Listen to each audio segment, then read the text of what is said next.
आज आहे दत्त जयंती। दत्त जयंतीच्या तुम्हाला सर्वांना हार्दिक शुभेच्छा। इथे आपल्या शेवंतीला छान अशी फुलं उमलली होती, तर म्हटलं चला सकाळी सकाळी देवपूजा करून घेऊ।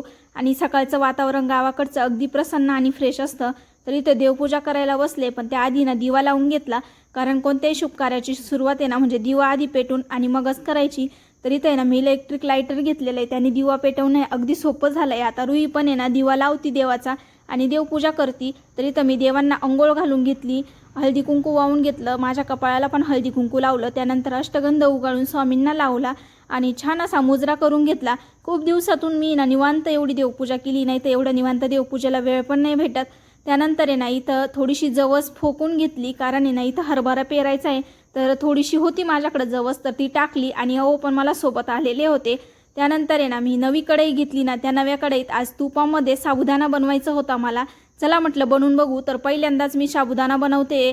तसं तर गोड काहीतरी बनवायचं होतं, पण आहे ना चला म्हटलं आता साबुदाणाच बनवू। तर इथे ना माझं साबुदाण्याची खिचडी बनवून तयार झाली आणि ना मी मस्त जेवण करते, कारण वावरात ट्रॅक्टर येणार होता, त्यामुळे पटपट आवरायचं काम चालू होतं। ते इथं रुई पण आहे ना मस्त साबुदाणा खाती, आणि उपवास म्हटला की सर्वांना साबुदाणा खिचडी लागतेच। त्यानंतर वावरात ट्रॅक्टर आला, इकडं पेरायचं काम चालू आहे, तर पेरून झालं आणि इकडे आहे ना मस्त हो पण ट्रॅक्टरवर बसले होते। त्यानंतर आहे ना संध्याकाळच्या टायमाला मी इथं चॉपर रिपेअर करायला घेतलं। या चॉपरची ना खूप दिवसापासून दोरी तुटलेली होती, तर म्हटलं चला दोरी लावून घेऊ। आणि ना ताईंनो खरं सांगायचं तर आज मला केंद्रात जायचं होतं, पण माझं आहे ना घरच्या कामामुळं काही जाणं झालंच नाही। शेतामध्ये ना काही कामं असतात, आणि नेमकं आपल्याला कुठं जायचं असलं का त्याच दिवशी कामं निघतात, त्यामुळे ना असं लांबून जातं। पण म्हटलं चला आज नाही गेलो तर 1-2 दिवसांनी का होईना, पण मला केंद्रात जायचं आहे। तर इथं मी चॉपर आहे ना व्यवस्थित असा खोलून घेतला, आणि ज्या पद्धतीने पहिली दोरी लावलेली होती ना त्या पद्धतीनेच लावून घेतली।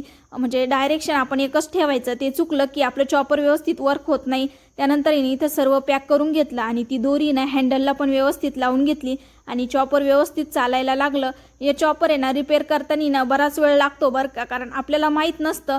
तर इथं मस्त माझा चॉपर पण आहे ना रेडी झालं आहे। चला मिनी व्लॉग इथेच एंड करते, आवडलात लाईक